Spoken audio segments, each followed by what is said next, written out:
In this video, I'm going to be talking about what ACOS is, how to set different ACOS limits depending on what product you have, and a few different ways that you can influence your ACOS. So with my business, we talk to hundreds of different sellers every year. And one thing that I frequently notice is that a lot of sellers know what ACOS is, but they don't really know why it's an important metric and how to actually use it. So I thought I'd create this short video explaining what it is and how you can use it in your business. So I'm just going to dive into a presentation that I've created that walks you through all of it. And hopefully by the end of the video, you'll go away from this in a much better position. So let's jump straight into the presentation. So ACOS is an acronym for Advertising Cost of Sales, which is basically a measure of your ad performance. But it should be important to note that this is not the full picture. ACOS can be used as a good guiding metric for identifying how well your advertising is performing. But in terms of a more holistic metric, this is not the one. However, it is still a very, very important metric to be aware of. I just wanted to add that sort of disclaimer in at the start because I know a lot of sellers rely heavily on ACOS, but it isn't the full picture. So that's an important point to make in my opinion. So I'm just going to give you a quick example just to sort of solidify this point a little bit more. We won't really spend much time going over what ACOS is. I'm going to assume that you already know what it is. But for example, if you spend $1,000 on ads in January, and from those ads you generate $10,000 in sales, your ACOS would be 10% because $1,000 is 10% of that 10,000 that you generated in sales. So it's your ads over your sales or your ad sales. It's basically the inverse of ROAS, your return on ad spend, to put it simply. So the next question that I often get is, well, what actually is a good ACOS? And it's a good question, but to put it simply, and I hate to be the guy that says this, but it really does depend.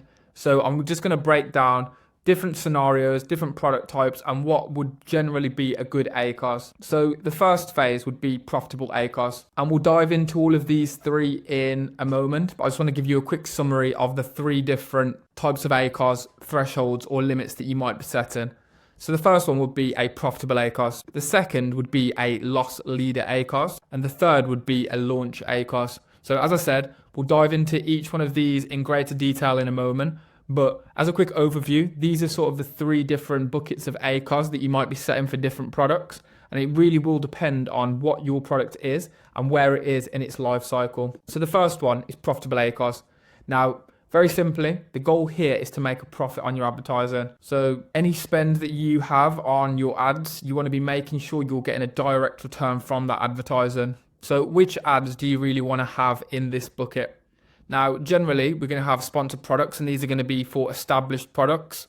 And to be honest with you, you do really want around 80 to 100% of your keywords to be in this bucket of profitable ACOS. I just want to reiterate that this would be for established products as well. Products in the launch phase, they're going to go into a separate bucket. So you're going to have a different ACOS goal for those. You also want to make sure that your sponsored brands ads and sponsored display ads are generally in this bucket as well, because sponsored brands and sponsored display doesn't index, meaning we can't really use this as a way to accelerate your organic growth because it doesn't influence your organic growth. Only sponsored products ads do. So what would a target ACOS really look like for this type of advertising? Now, generally, you want to set a target ACOS that is below your gross profit margin. So for example, if you have a product that sells for $20, Amazon costs are around $10 and your cost of goods sold are around $4, that would leave you with $6 left. So your gross margin would be 30%. So you want to set a target ACOS for these advertising campaigns and keywords that is below that 30% margin. So in this example, you may set a target ACOS of 20%, and that's going to give you a net profit of 10%. So that's the first type of ACOS limit or target that you're going to set. And generally, this will form the crux of your advertising portfolio. Most of the campaigns and keywords within your campaigns should fall into this category. Now, there are caveats to this, and we will go into this now. So the second type are loss leader ACOS. Now, this is a more advanced strategy. I do recommend that you have very, very clear systems for tracking the data here. Otherwise, it can get very messy. So generally, for these types of campaigns or keywords, you're going to be setting a target ACOS that is around break even or maybe even a slight loss. Now, which type of ads are you going to be using these in? So It can work really well for sponsored products when you want to do ranking strategies.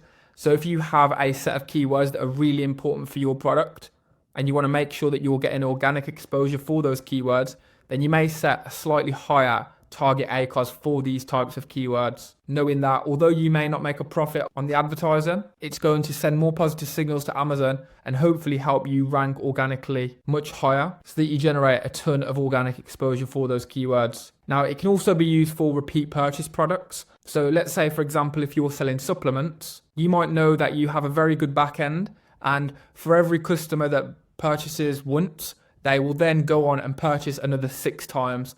So you know that with the right strategy, you can bring in a load of new to brand customers and they're going to continue to buy off you in the future. So you can see here how it's very important. If you are implementing strategies like this, you need to be tracking. So for example, with the sponsored products ranking strategies, you're going to want to make sure you're tracking your organic ranks and making sure that it's having a positive influence on your organic ranks. For repeat purchase, you want to make sure that you're tracking maybe your subscribe and save customers. How many times are they buying off you after the first purchase? And then understanding what your cost to acquire that customer is versus what the lifetime value or gross profit of that customer is. So as I say, it is a more advanced strategy, but it can work very, very well. Now, another way that you can use it as well is as a downsell to upsell products. So again, this is another advanced strategy, but if you have quote unquote gateway products that introduce new to brand customers into your catalog, into your ecosystem, this can also be a good way of introducing new to brand customers at a cheaper cost and then upselling them on more expensive products on the back end. And again, tracking here is very, very crucial. So what type of target ACOS would you want to be setting for these types of campaigns? Now, generally, you're going to set a target ACOS that either is around break even or slightly higher than your gross profit margin. So we'll use the exact same example. If you have a product that's selling for $20, Amazon costs $10, cost of goods sold $4, gross margin is around 30%. You might want to set a target ACOS of around 40%. So in this example, you'd actually be losing 10% on each sale. So this is why it is a more advanced strategy, and tracking here really is crucial because you need to understand that although you're making a slight loss or breaking even on these ad sales, it is generating a positive return on the back end, or it will be in the future. So this strategy definitely takes more guts, but if you have a very good product and a good strategy, it can work very, very well. I've seen this work very well. So the third and final is launch phase ads. So this is generally going to be for new product launches, or if your product has been out of stock for more than 3 weeks, really. So the two different strategies will vary a little bit, and we'll dive into that in a moment. But these are really going to be when you're trying to give a real push at the start to let Amazon's algorithm know that your product is relevant, basically. So what type of ads are we going to be using this for?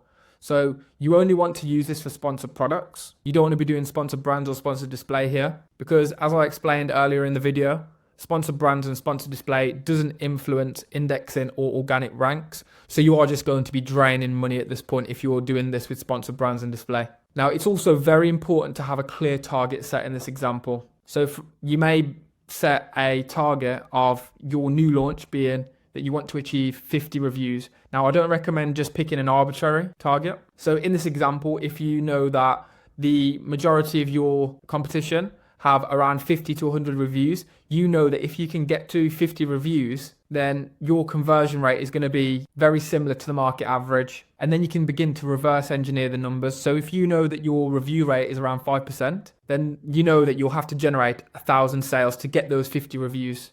So you can really start to reverse engineer the numbers to understand where you need to be and how you can get there the quickest. So in terms of target ACOS, there is a little bit of more leeway in this one. So it really comes down to as much as you're willing to spend. So the more aggressive you are with advertising here, the more positive signals that you're going to be sending to Amazon, which is obviously better. Amazon loves things like conversion rate, metrics, clicks, add to carts. All of these things are very positive. And if you can drive more and more traffic through keywords, Amazon will reward you with better ranks. Now, with new launches, you definitely will have to be a little bit more aggressive than you would with a relaunch, because you already have the reviews there in the first place with the mini relaunch that you'll be doing for out of stock products. Whereas with brand new product launches, you're starting with 0 reviews. So it really comes down to what your appetite for spending is. And then just to give you an example again, we'll do the exact same example. I won't walk through the numbers because we've already been through it twice. but we may set a target ACOS of 100% in this example. So you can see here how our net profit is actually minus 70%. So it is a short-term strategy, and that's why it's very, very important to have clear targets set here and then really reverse engineer the numbers so you've already set your expectations in advance. So now we've spoken about what the 3 different types of ACOS targets are. The next question that I commonly get asked is, well, how do you actually influence ACOS? Because we know what it is now. We know that we need to set different ACOS targets depending on what our product is and where it is in its life cycle. But how do we actually go about influencing ACOS? Now, generally, there are 2 ways that you can influence your ACOS. First is by improving your conversion rate. And second is by improving or decreasing your cost per click. So you can see here how it sort of works like a virtuous cycle. If you can continuously improve your cost per click and continuously improve your conversion rate, you're going to bring your ACOS down, which either gives you more to spend on more advertising or simply just more profit. Those are the 2 big levers. Now, the definition of cost per click, to put it simply, is how much you pay for a shopper to click on your ad. It's that simple. Now, there are several ways that we can actually manage this and influence this. The first and most common way is through bid management. So that would be optimizing your bids. So if your ACOS is below your target, then you can increase your bids. If your ACOS is above your target, then you want to decrease your bids. Very simple. Now, the second way is through placement optimization. And in my experience, this is something that not enough sellers are doing because it does work very, very well. So some placements do have a lower cost per click. So in this example, you may want to drive more traffic through the placements that have a lower cost per click. Now, there are several ways that you can do that. For example, lowering your baseline bid and then increasing the placement that has the lowest cost per click adjustment by X%, and you can calculate it mathematically. And if you guys want to do a video on this as well, I'm more than happy to do a video on this because I know that a lot of sellers would benefit from this. So if you are interested, just leave a comment below. Now, another way that we can influence it is through keywords. So generally, lower traffic keywords are going to have a lower cost per click. So if you can identify the keywords that have lower cost per click and drive more traffic through those, then that will also reduce your cost per click. When I work with some sellers, if they're in very competitive niches, sometimes we opt for actually taking a step back and reducing our spend on the higher search volume, more generic keywords, and reallocating that spend towards our longer tail, lower search volume keywords. And rather than going deep through a few keywords, we're going to play the broad game and just find hundreds or thousands of different long tail keywords across our catalog that have lower cost per click, lower competition, and produce a much higher return on that ad spend. So those are sort of the 3 things that we can do to influence our cost per click. Now, conversion rate, that just comes down to what percentage of shoppers buy your product when they click on your listing. Now, in my experience, your pricing and offer will be the biggest lever for conversion rate. So I'm going to assume that you don't really have much wiggle room with your pricing. So I've given you here 3 other ways that you can influence your conversion rate. So the first one is through updating your media. So that would be your image stack. That'd be A+ content, because this really does have a huge impact on your conversion rate if you get it right. So what you want to be thinking, the framework that we use with our clients is we want to make sure that our images and our media is really priming the shoppers to buy. So a good book on this is Persuasion. Now, if you don't have the time to dedicate 4 or 5 hours towards reading this book, what I would recommend is just getting a summary from ChatGPT and then asking how you can take that knowledge and implement it into your listing. And that's going to give you a few key directives on how you can change your images in alignment with this knowledge, because it's all right having pretty images, but if it's not actually priming shoppers to buy and persuading them to buy your product, then it doesn't really matter.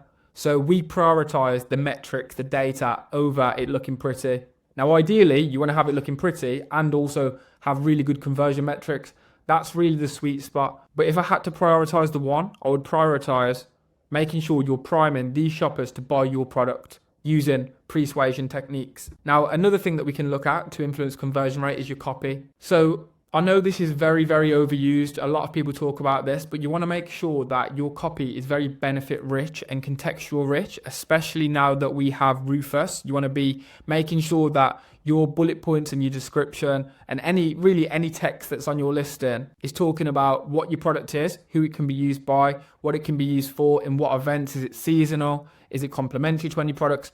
The more context and the more benefits that we can include in our listing, the higher the likelihood that a shopper is going to buy your product and not a competitor's. Because if they have a question in the back of their mind and your product answers that, or your listing answers that, then that's going to significantly increase the likelihood that they buy your product. So if you were to focus on one thing in particular, we advise our clients to focus on bullet point number 1, because this is read the most by far. So you can go on Google and you can look at heat maps of what the average shopper looks at or spends the most time looking at on a listing. And bullet point 1 is definitely up there in terms of view time. So that's your copy. Now, we can also influence our conversion rate through our advertising. And this is an often overlooked strategy, but it works very, very well. And this is something that we do with our clients. So what you want to do is identify the keywords that have a high conversion rate and target those. Also, what we want to do is target high conversion rate placements. Now, you can analyze your placement performance on a product level. You can download something like a bulk file, and you can separate or segment by product or portfolio. And then you can analyze what placements have the highest conversion rate. Now, generally, what you will find is top of search has a significantly higher conversion rate. We generally find that the conversion rates are anywhere from 40 to 100% higher on top of search compared with rest of search and product pages. So if you can find a way to lower your baseline bid and increase your top of search placement, if that is the highest converting placement, then you'll get some really good performance from that. And again, if you'd like me to create a video on placement optimization, I'd be more than happy to do that. So just leave a comment below. So in terms of what we've covered, just to summarize what we've been through in this video and the 3 main points really. So ACOS is a measure of ad performance. So always remember that it's not the full picture. If you do want a metric that gives you a more holistic view, I would look at actually total ACOS. So that would be your ad spend divided by your total sales. The second thing that I just want to touch back on is your ACOS is going to be different depending on what phase your product is in, and also what type of product you're selling. So an ACOS target for a brand new launch product is going to have a significantly different target ACOS for a well-established product, which will also have a very different ACOS target to a repeat purchase product. And it's important to be able to delineate between the 3 different types. And then the third and final thing is there are many, many ways that you can influence your ACOS, but to boil it down to 2 things, it's going to be optimizing your conversion rate and optimizing your cost per click. And there are various strategies that you can implement for both. So yeah, that's pretty much everything for the video. I hope you took some value from it. If you'd like to learn more, just click the link below.